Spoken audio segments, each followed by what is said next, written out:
ভারতের seven sister থেকে যে সুযোগ নিতে পারে নাই ভারত, সেটা আমাদের থেকে নিয়েছে। ডিপ্লোম্যাটিক রিলেশনটা, কূটনৈতিক সম্পর্কটা স্মরণকালের ভয়াবহ বাঁকের মধ্যে আছে।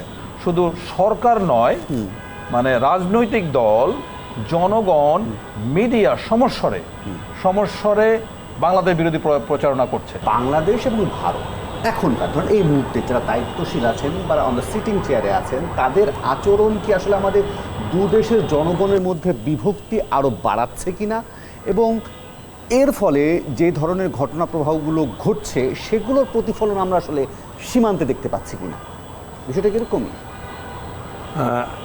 সোজা সাপটা উত্তর হচ্ছে হ্যাঁ, এটা জনগণের মধ্যে বিভক্তি তৈরি করছে।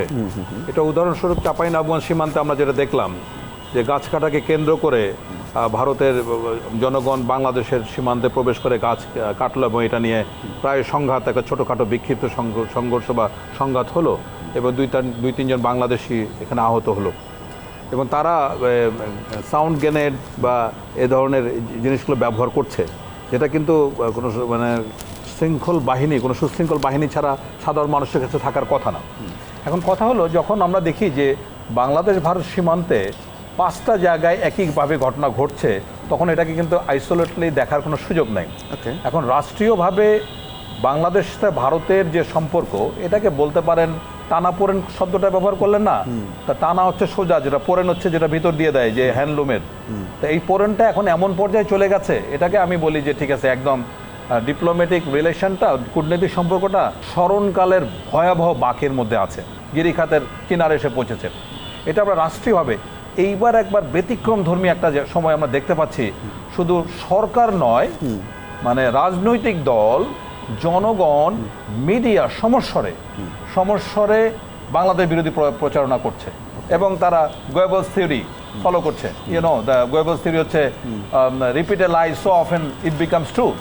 এখন আমি খুবই অবাক হয়েছি যখন দেখেছি যে কংগ্রেস নেতা নেত্রীরা, রাহুল গান্ধী বা প্রিয়াঙ্কা গান্ধীর মতো নেতা নেত্রী, তারাও বাংলাদেশ বিরোধী কথাবার্তা বলছে।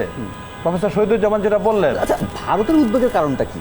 ভারতের উদ্বেগের কারণ হচ্ছে, প্রথম হচ্ছে তারা তাদের ইতিহাসে গত 5ই আগস্টের যে পরাজয়, এত বড় অপমানকর পরাজয় ভারতের জীবনে কখনো আসেনি। এটাকে তো শেখ হাসিনা বা আওয়ামী লীগের পরাজয়, সেটাকে ভারতের পরাজয় হিসেবে বলা হচ্ছে মোটেই না। বিকজ শেখ হাসিনা বা আওয়ামী লীগকে ক্ষমতায় রেখে ভারত যেভাবে বাংলাদেশকে শোষণ, নির্যাতন, অন্যায্য আচরণ করেছে, মানে সেটা তো ভাবতেও পারে না। একটা ইভেন ভারতের সেভেন সিস্টার থেকে যে সুযোগ নিতে পারে নাই ভারত, সেটা আমাদের থেকে নিয়েছে। সুতরাং এত বড় একটা লস, এটাকে স্বাভাবিকভাবে কীভাবে নিয়ে যায়? এখন একজন বাবার একমাত্র যদি তার পুত্র সন্তান থাকে, সে যদি মারা যায়, সে বাবাকে স্বাভাবিক থাকতে পারবে? ব্যাপারটা হচ্ছে তাই। সুতরাং মনস্তাত্ত্বিকভাবে, রাজনৈতিকভাবে, মিরর এশিয়া 2 সেপ্টেম্বর একটা প্রতিবেদন আমি বলেছি যে কোনোভাবেই এই পরাজয়টাকে মেনে নিতে পারছে না, এবং এইটার একটা প্রতিশোধমূলক স্পৃহায় আমি এখন ভারতে দেখতে পাচ্ছি, যে বাংলাদেশকে শিক্ষা দিয়ে ছাড়বে যে কোনো ইয়ে। আপনি দেখুন কয়েকদিন আগে অটো পার্টস রপ্তানি মানে বন্ধ করে দিল। আর ইউ শিওর যে আপনি একদম শিওর যে ভারত একটা শিক্ষা দিতে চাইবে? কারণ প্রতিবেশী তো আমরা, সম্পর্কের উন্নয়নের জায়গা বলেন বা যেটা বলছিলেন স্যার, যে প্রতিবেশী তো বদলানো যাবে না। এখন মানে সম্পর্কটা কি এই পর্যায়ে গেছে যে একে অপরকে শিক্ষা দেয় ফয়সালা? আমি আপনাকে একটা স্ট্যাটিস্টিক দেই, তাহলে বুঝতে পারবেন। 2023 সালে ভারত টোটাল রপ্তানি ছিল $777 বিলিয়ন, বাংলাদেশে আসছে $13 বিলিয়ন। আনুপাতিক হারে এটা 1.5। সেক্ষেত্রে ভারত কিভাবে সিদ্ধান্ত নিল যে বাংলাদেশে কোনো পণ্য রপ্তানি করবে না? তার মানে এই 13 বিলিয়নের ঝুঁকি নেবে, তাও বাংলাদেশকে শিক্ষা দিব। শুধুমাত্র যদি ভারতের পররাষ্ট্রমন্ত্রী বাংলাদেশে আসছেন, এই একমাত্র পজিটিভ জিনিস ছাড়া এই গত 6 মাসে ভারত এমন কোনো জায়গায় পজিটিভ কিছু করেছে, পজিটিভ আচরণ দেখিয়েছে সহানুভূতি? এখানে সুষমা স্বরাজের কথা বলা হলো, উনি এসে কে বলেছেন? পড়শি পহলে। বিকজ ভারত ফলো করে কি?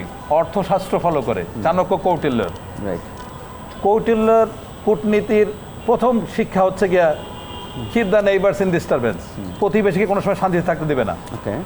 এখন স্বাভাবিক, ভারতের কোনো বন্ধু দেশ নাই তো, একমাত্র দেশ ছিল বাংলাদেশ তাদের বন্ধু, সেটাও হারাতে বসছে।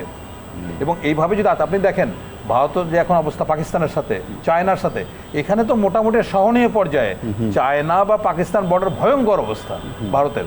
সুতরাং ভারত তারপরেও এরকম একটা অবস্থানে নিচ্ছে। কারণটা কি? ভারতের সামনে নির্বাচন, এই নির্বাচনকে আওয়ামী লীগ সরকারের পতন এবং শেখ হাসিনাকে ট্রাম্প কার্ড হিসেবে ব্যবহার করতে যাচ্ছে?